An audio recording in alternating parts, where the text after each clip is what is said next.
আমাদের। মুখেরটার চেয়ে বুকেরটার বেশি প্রয়োজন আছে।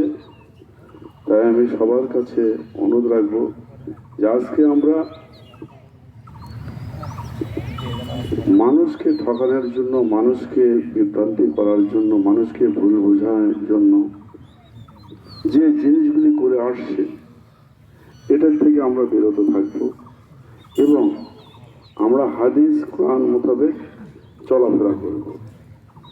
হ্যাঁ, আমরা যেহেতু মুসলমান, আমাদের অবশ্যই আমাদের ধর্মীয় কিতাব অনুসরণ করতে হবে, পালন করতে হবে।